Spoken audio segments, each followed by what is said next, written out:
Baik, Assalamualaikum warahmatullahi wabarakatuh. Kami dari kelompok 2 dari mata kuliah basis data terdistribusi. Di sini kami akan mendemokan final project kami yang berjudul Aplikasi Manajemen Pelanggan E-commerce dengan CRUD dan database MongoDB. Nah, untuk anggota kelompok kami terdiri dari saya sendiri, Novita Anggita Rahman, dengan NIM 20241010-2003. Dan saya dengan NIM dan saya Lima Indra dengan NIM 2077. Kemudian saya sendiri Bintang Puji Wahyu dengan NIM 2088. Baik, untuk selanjutnya yaitu pembahasan kami mengenai latar belakang dari judul proyek kami. Untuk latar belakang akan dibacakan oleh Aldi Mahendra. Baik, untuk latar belakangnya di sini eh, yaitu pelanggan yang memiliki peran sangat penting. Kemudian pengelolaan informasi pelanggan yang efisien dan akurat menjadi kunci keberhasilan bisnis e-commerce. Oleh karena itu, aplikasi manajemen pelanggan e-commerce dengan CRUD dan database MongoDB ini hadir sebagai solusi untuk membantu bisnis e-commerce dalam mengelola data dengan mengelola data pelanggan dengan. Untuk selanjutnya akan dijelaskan oleh teman saya. Baik, untuk tujuan sendiri yang pertama ada mengoptimalkan pengelolaan data pelanggan, di mana tujuan utama aplikasi ini adalah memastikan pengelolaan data pelanggan yang efisien dan akurat dengan menggunakan CRUD. Kemudian yang kedua meningkatkan personalisasi dan layanan pelanggan dengan memiliki data pelanggan yang lengkap dan susur.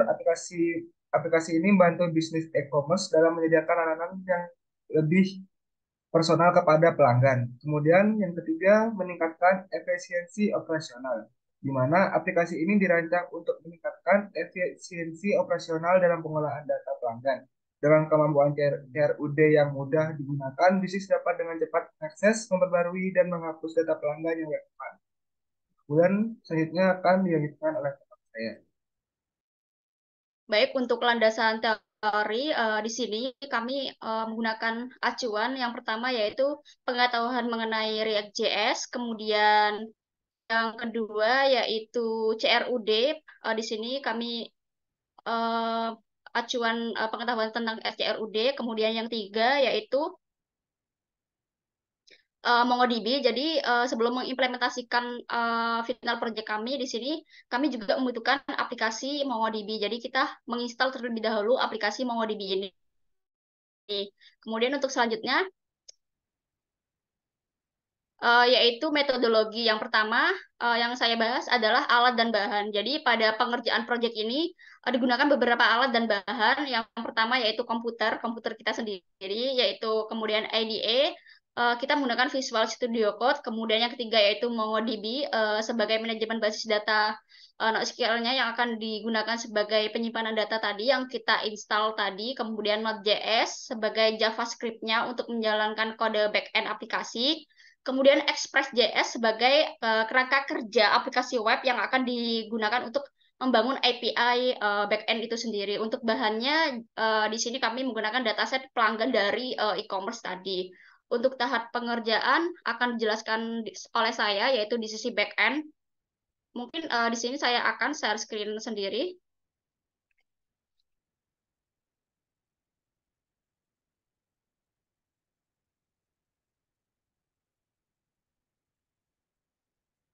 Mohon maaf masih di disable. Sudah. Baik, oke, terima kasih. Di sini saya akan melanjutkan menjelaskan mengenai di sisi backend-nya. Di sini mungkin saya akan menjelaskan dari awal ya. Jadi di sini mungkin dari awalnya dikarenakan saya sudah menjalankan, jadi saya akan memberikan beberapa di langkah-langkah di sini. Mungkin yang pertama saya di sini membuat folder bernama CRUD React.js using MongoDB, kemudian bikin dua file yaitu backend dan frontend yang akan dijelaskan oleh teman saya nanti di sisi frontend-nya. Di sini ada backend. Kemudian yaitu di sini untuk terminalnya saya menggunakan Gitbus. Jadi nanti yang saya lakukan pertama yaitu CD backend, yang mana CD backend ini nanti kita ketik di terminal nanti. Di CD backend ketika kita menjalankan perintah CD backend maka akan muncul package JSON. Nah, di sini sudah di float tadi. Nah, di sini kami menambahkan tipe, yaitu tipenya yaitu menggunakan modul.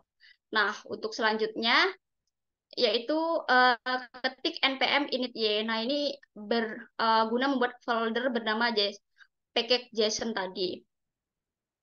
Kemudian untuk selanjutnya yaitu menginstal dependencies yang akan kita butuhkan. Pertama yaitu menginstal Express, Mongoose digunakan untuk MongoDB-nya, dan COS agar API ini dapat diakses oleh luar domain. Jadi yaitu dengan cara npm install Express, Mongoose, CORS.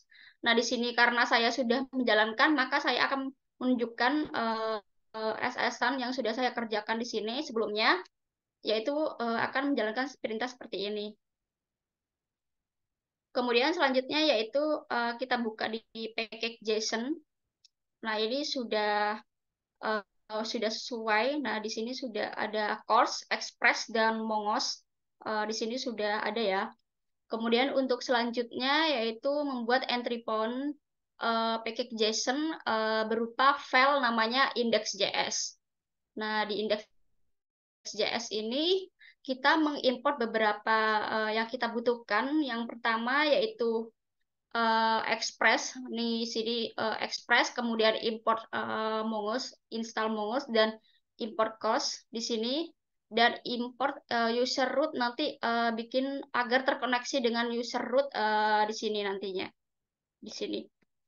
Untuk indeks sendiri di sini itu kita bikin variable konsep express. Nah, Mongoose nanti ini akan terkoneksi dengan localhost dari MongoDB-nya sendiri, yaitu di sini akan terkoneksi. Jadi di sini untuk user URL-nya true, bernilai true, dan topologinya true.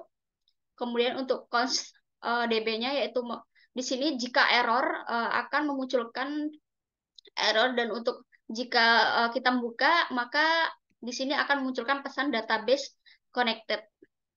Untuk app user cost di sini langsung kita memanggil cost-nya express, dan user root di sininya nanti. Untuk listennya di sini saya menggunakan 5000 dan console log sebagai server running on port 5000. Untuk selanjutnya yaitu di user model, di sini ada user model. Nah, di sini fungsinya yaitu membuat skema. Jadi di sini menjelaskan bahwa nanti yang akan muncul yaitu ada variabel name, ada atribut name, jadi tipenya string dan bernilai true, kemudian ada email dan tipenya string, kemudian ada gender ini untuk tipe datanya string seperti itu. Kemudian kita beralih ke user controller, yang mana di sini buat ngontrolnya dari CRUD tadi. Jadi yang pertama kita mengimport from model user model JS-nya tadi. Di sini export get user-nya berupa asynchronous request dan responnya di sini. Jadi untuk rest statusnya berupa message, nanti akan memunculkan message. Kemudian ini buat get user by ID-nya juga berupa asynchronous dan request dan respon. Kemudian menggunakan user fin by ID, mencari dengan berdasarkan ID-nya. Kemudian save user, nah di sini juga sama. Kemudian juga update user juga sama. Kemudian yang terakhir yaitu delete user. Kemudian selanjutnya yaitu kita menguji API-nya yaitu di request REST. Di sini saya menggunakan extension request REST. Di sini saya sudah mendownload terlebih dahulu tadi sebelum membuat. Jadi di sini kita mengecek di sini ada pengujian API send request. Nah, di sini akan muncul bahwa ini sudah berhasil. Nah, ini ID yang sudah saya masukkan tadi, ada nama saya, kemudian Aldi, ada bintang. Nah, ini udah berhasil untuk API-nya. Di sini API-nya saya menggunakan lokal, jadi menggunakan REST client tadi, tidak menggunakan Postman agar lebih fleksibel saja. Seperti ini. ini sudah berhasil. Kemudian untuk dari sesi back end sudah saya jelaskan semua.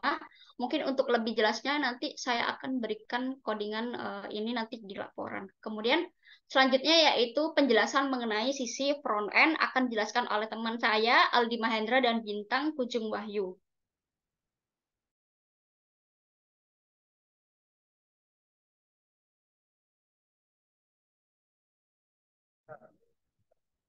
Baik, di sini saya akan melanjutkan eh, untuk penjelasan di bagian front end. Yang pertama, bagian add user, di mana di sini kami membuat field atau input data. Di sini ada field name untuk menginputkan data nama, kemudian ada field email untuk menginputkan data email, kemudian ada gender. Di sini untuk gender sendiri kami menggunakan list, yaitu pilihan male atau female.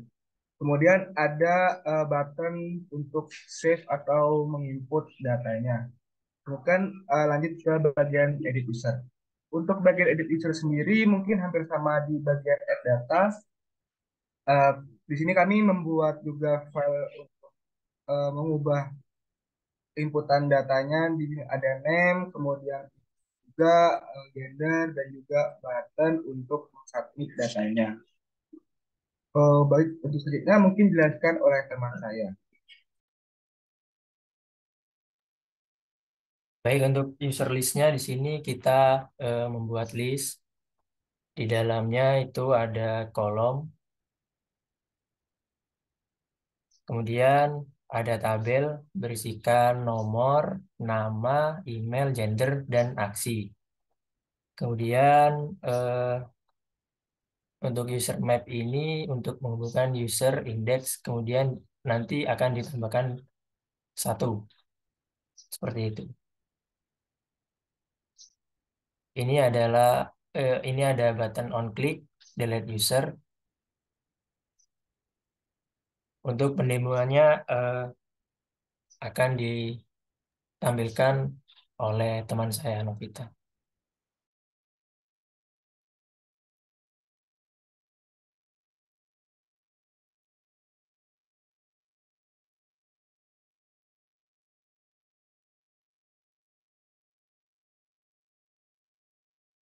Baik, di sini saya akan melakukan demo untuk program yang telah kami buat. Yang pertama, kita add new sebagai proses create data. Kemudian kita masukkan nama, berikan nama, misalnya BDT, kelompok 2. Kemudian email,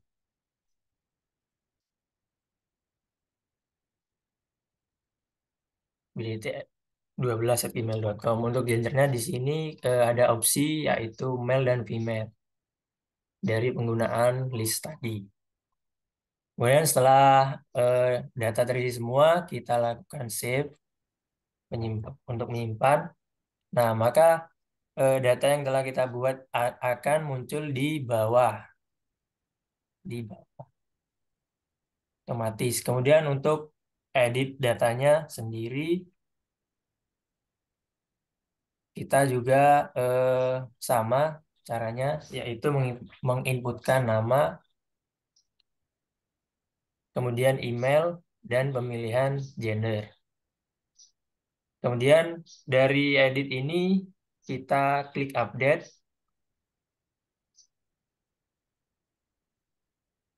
Nah, maka pada data yang telah kita edit akan diupdate dan diperbarui seperti list yang nomor 5 tersebut. BDT tadi namanya BDT kelompok, sekarang setelah diedit dan diupdate menjadi BDT. Kemudian proses delete datanya, kita cukup mengklik tombol delete yang ada di sebelah kanan edit. Nah, maka akan otomatis langsung terhapus dalam datanya. Baik, mungkin Untuk penjelasan dari kesimpulan dan lain-lainnya akan dijelaskan oleh teman saya, Navita.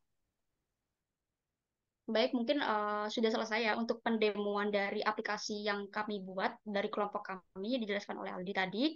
Untuk yang terakhir yaitu kesimpulan dari proyek kami yaitu dari pengembangan aplikasi manajemen pelanggan e-commerce dengan operasi CRUD dan database MongoDB berhasil dibangun aplikasi yang mampu mengelola data pelanggan dengan baik dan aplikasi ini eh, dapat melakukan operasi CRUD seperti membuat, membaca, memperbarui, dan menghapus data pelanggan dengan efektif. Mungkin cukup sekian presentasi demo project dari kelompok kami. Kurang lebihnya mohon maaf. Wassalamualaikum warahmatullahi wabarakatuh.